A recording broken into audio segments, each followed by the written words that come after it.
आज हम डिस्कस करेंगे class 12th entrepreneurship chapter 1 entrepreneurship opportunity.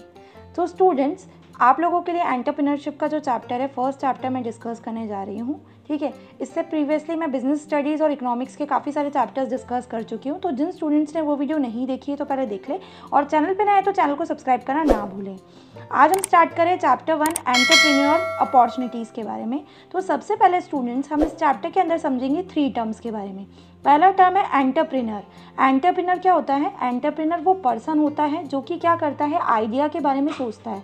कोई भी बिजनेस आइडिया सबसे पहले किसके माइंड में क्लिक होता है? एक एंटरप्रेन्योर के माइंड में क्लिक होता है। और एंटरप्रेन्योर को हम क्या बोलते हैं? वो पर्सन बोलते हैं जो आइडिया को जनरेट करता है और उसके लिए वो सारे रिसोर्सेज जुटाने की कोशिश करता है। और हु ओन्स द बिजनेस, जो बिजनेस को ओन भी करता है। ठीक है, नेक्स्ट सेकंड जो वर्ड आता है वो है एंटरप्रेन्योरशिप। अब एंटरप्रेन्योरशिप क्या कहलाती है? एंटरप्रेन्योरशिप एक ऐसा प्रोसेस है जिसके जो एंटरप्रेन्योर ने सोचा, अब वो जो चीज़ सोचेगा उसके लिए उसको एक मीडियम चाहिए। वो मीडियम के लिए वो क्या करेगा? बहुत सारे फंक्शंस करेगा, जिसको हम क्या बोलते हैं? एंटरप्रेन्योरशिप बोलते हैं। तो through this process he started business. इस प्रोसेस से गुजरने के बाद ही वो क्या करेगा? अपना बिजनेस स्टार्ट करेगा। नेक्स्ट आता है एंटरप्राइज। इसके बाद जो टर्म है, प्रोसेस जब उसने कंप्लीट कर लिया तो अल्टीमेटली उसका क्या निकलेगा? एंटरप्राइज। मतलब उससे क्या जनरेट किया जाएगा? एक एंटरप्राइज बनेगा जिसका फाइनली आउटकम निकाला जाएगा और रिजल्ट जनरेट किया जाएगा। तो ये तीनों टर्म्स आप लोगों को एंटरप्रेन्योरशिप की बुक पढ़ने से पहले ये तीनों टर्म्स आप लोगों को क्लियर होने चाहिए कि एंटरप्रेन्योर का मतलब होता है पर्सन, एंटरप्रेन्योरशिप का मतलब होता है फंक्शन, और एंटरप्राइज का मतलब होता है वो आउटकम और रिजल्ट, जो इन दोनों को प्रोसेस करने के बाद एंटरप्रेन्योरशिप क्या करता है? अल्टीमेटली उसका रिजल्ट फाइंड आउट करता है। नेक्स्ट टर्म आती है हमारे यहाँ पर बिजनेस अपॉर्चुनिटी क्या होती है। तो कोई भी एंटरप्रेन्योर क्या करता है? सबसे पहले अपॉर्चुनिटीज़ का बहुत ज़्यादा फ़ायदा उठाता है। जब बिजनेस स्टार्टअप करता है तो उसको वो सबसे पहले क्या ग्रैब्स करने की कोशिश करता है कि उसको जो भी हो सबसे बेस्ट अपॉर्चुनिटी वो क्या करे? उसको अपनाए। तो एक इकोनॉमिक आइडिया होता है। इकोनॉमिक टर्म्स इसलिए यूज़ किया गया है क्योंकि मनी पॉइंट ऑफ व्यू की बात हो रही है। Which can be implemented to create a business enterprise, जो एक तरीके से इम्प्लीमेंट किया जाता है जिससे कि बिजनेस एंटरप्राइज क्या कर सके? अर्न कर सके, प्रॉफिट अर्न कर सके। तो बेस्ट अपॉर्चुनिटी को आइडेंटिफाई करना और उसके बाद उसको पुट करना, प्रोसेस में लाना और उसी के साथ क्या करना? अर्न करना, प्रॉफिट कमाना। तो ये कहलाता है बिजनेस अपॉर्चुनिटी। नेक्स्ट आता है स्टूडेंट्स, एलिमेंट्स क्या क्या होते हैं बिजनेस अपॉर्चुनिटीज़ के। जब बिजनेस अपॉर्चुनिटीज़ करते हैं तो उसके कुछ एलिमेंट्स भी देखना हमें ज़रूरी है। पहला है अश्योर्ड मार्केट स्कोप। मतलब सबसे पहले कोई भी एंटरप्रेन्योर हो वो क्या करेगा? ये चीज़ देखेगा कि मार्केट में सबसे ज़्यादा रिक्वायरमेंट किसकी है, क्योंकि कोई भी चीज़ प्रोड्यूस करने से पहले उसको अपना टारगेट मार्केट देखना बहुत ज़रूरी है। Second, attractive and acceptable rate of return on investment. अब जो पूंजी वो लगा रहा है या जो पैसा वो लगा रहा है उसका रेट ऑफ रिटर्न जो है बदले में उसको मिलना चाहिए। तो वो चीज़ वो पहले से बिजनेस अपॉर्चुनिटी को जब ग्रैब्स करेगा तो वो चीज़ वो अपने माइंड में पहले सोचेगा। प्रैक्टिकेबिलिटी ऑफ आइडिया। अब आइडिया हम ये नहीं है कि हमने रात को सोचा कि हम एकदम से इतना सब कुछ बिजनेस को एक्सपैंड एकदम एक अचानक कर लेंगे। तो जो भी चीज़ हम सोचे उसको प्रैक्टिकली एप्लीकेबल भी होना चाहिए। जो आइडिया आपके दिमाग में आ रहा है, जो एंटरप्रेन्योर सोच रहा है, उस बिजनेस अपॉर्चुनिटीज़ का प्रैक्टिकली एबल होना चाहिए, उसको पुट किया जा सके। नेक्स्ट है competence of entrepreneur to encash. अब कोई भी चीज़ जब एंटरप्रेन्योर इंट्रोड्यूस कर रहा है तो उसको क्या करना चाहिए? इन कैश की फॉर्म में होना चाहिए, मतलब प्रॉफिट अर्निंग पर्पस होना चाहिए। एंड पोटेंशियल फ्यूचर ग्रोथ, और आने वाले टाइम में ऐसा तो है नहीं कि बिजनेस 1 साल चलाएगा फिर बंद कर देगा, तो उसका फ्यूचर ग्रोथ पर्सपेक्टिव होना चाहिए, लॉन्ग टर्म होना चाहिए गोल। नेक्स्ट है factors involve in sensing opportunity. अब कौन कौन से ऐसे फैक्टर्स हैं जो इन्वॉल्व करते हैं अपॉर्चुनिटी को सेंस करने में। तो पहला फैक्टर है ability to perceive and preserve basic ideas which could be use commercially. ऐसी एबिलिटी होनी चाहिए एंटरप्रेन्योर में कि वो परसीव कर सके, प्रिजर्व कर सके बेसिक आइडियाज़ को, और उसको किस वे में यूज़ कर सके? कॉमर्शियली यूज़ कर सके, मतलब मार्केट में इस्तेमाल कर सके। अब इस चीज़ को इस्तेमाल करने के लिए कुछ वर्ड्स आते हैं स्टूडेंट्स, जैसे प्रॉब्लम्स, चेंज, इन्वेंशन, कॉम्पिटिशन और इनोवेशन।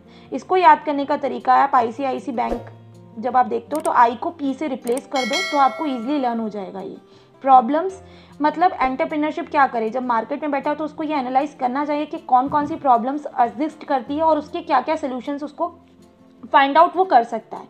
सेकेंड चीज़ हमें पता है चेंजिंग इन्वायरमेंट है, क्योंकि इन्वायरमेंट काफ़ी ज़्यादा चेंज होता है according to the taste, fashion, तो उस चीज़ को अडॉप्ट करना एक एंटरप्रेन्योर को आना चाहिए। नेक्स्ट है इन्वेंशंस। हम देखते हैं न्यू टेक्नोलॉजीज़ वाइज, जैसे आज हम देखें तो पहले के ज़माने में कीपैड फ़ोन्स का इस्तेमाल होता था, आज हम लोग सबके पास एंड्रॉयड फ़ोन्स का इस्तेमाल किया जाता है। तो जैसे जैसे इन्वेंशन किया जाता है टेक्नोलॉजी वाइज भी हमें अपना इन्वेंशन जारी रखना चाहिए। कॉम्पिटिशन्स, मार्केट के अंदर जो कॉम्पिटिशन है उसकी बेस्ट पॉसिबल जो हो सके कि किस चीज़ को वो बेहतर कर सकते हैं, वो बिजनेस में सबसे पहले एंटरप्रेन्योर को ध्यान रखनी चाहिए।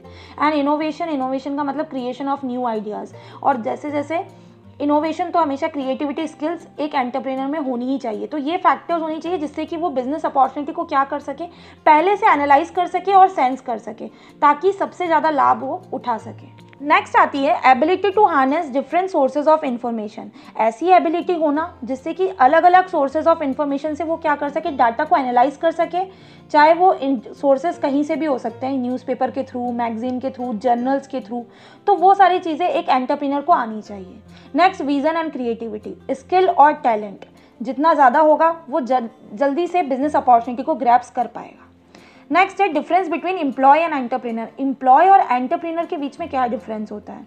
फर्स्ट पॉइंट देखते हैं, entrepreneur conceives the idea to start the business. Entrepreneur क्या करता है, आइडिया को कंसीव करता है कि किस तरीके से बिजनेस स्टार्ट किया जाएगा, लेकिन जो एम्प्लॉय होता है वो हेल्प करता है इम्प्लीमेंट करने के लिए आइडिया को किसी भी एंटरप्रेन्योर के लिए। और entrepreneur earns income by selling goods and services for himself. Entrepreneur कैसे अर्न करता है, जो भी इनकम उसको रिसीव होती है वो अपने गुड्स और सर्विसेज को बेचकर खुद के लिए कमाता है, जबकि एम्प्लॉय क्या करता है, वो सेल करता है goods and services for someone else, किसी और के लिए बेचता है। जो रिवॉर्ड होता है एंटरप्रेन्योर का वो प्रॉफिट होता है अल्टीमेटली, लेकिन जो एम्प्लॉय का रिवॉर्ड होता है वो सैलरी और वेजेस होता है। तो ये हमने डिफ्रेंसिएशन देख लिया। एग्जाम में अगर आपको पॉइंट्स आते हैं तो आप ये तीनों पॉइंट एग्जाम में एक्सप्लेन करके करेंगे स्टूडेंट्स। नेक्स्ट है एंटरप्राइज प्रोसेस। अब क्या प्रोसेस होता है एंटरप्राइज का।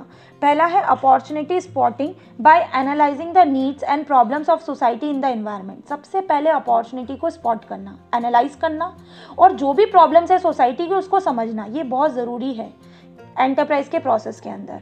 Evaluating the ideas received from different sources to find a creative solution। Evaluate करना, जो आइडियाज़ स्पॉट किया, जो अपॉर्चुनिटी स्पॉट की है उसको इवेलुएट करना बहुत ज़रूरी है। साथ में जो भी सोर्सेज है अलग अलग, उसको एक क्रिएटिव सोल्यूशन फाइंड आउट करना। और तीसरा है आइडेंटिफाइंग अ प्रोडक्ट और service suitable to fulfil the need. Identify करना प्रोडक्ट को, सर्विस को, जो कि सुटेबल है आज की ज़रूरत के अकॉर्डिंग। जैसे इसमें हम एग्जांपल ले सकते हैं, जैसे हेनरी फोर्ड ने जब कार का इन्वेंशन किया था तो उसने काफ़ी सारी कार्स को मैन्युफैक्चर किया था, क्योंकि उसने क्या किया, उसने प्रोडक्ट और सर्विस को आइडेंटिफाई करा, उसने इवेलुएट करा अपना आइडिया और उसको कन्वर्ट कर दिया। नेक्स्ट है setting up the enterprise to carry on the project. और उसके बाद सेटअप करना एंटरप्राइज को, ताकि वो प्रोजेक्ट क्या कर सके, लॉन्ग ड्यूरेशन तक चल सके।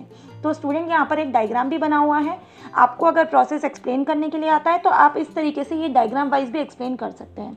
सब तरफ हमारे आसपास क्या है, इन्वायरमेंट है, और उस इन्वायरमेंट में प्रॉब्लम्स और नीड्स दोनों ही चीज़ें हमें अराइज करी जाती है बिजनेस अपॉर्चुनिटीज़ को लेकर।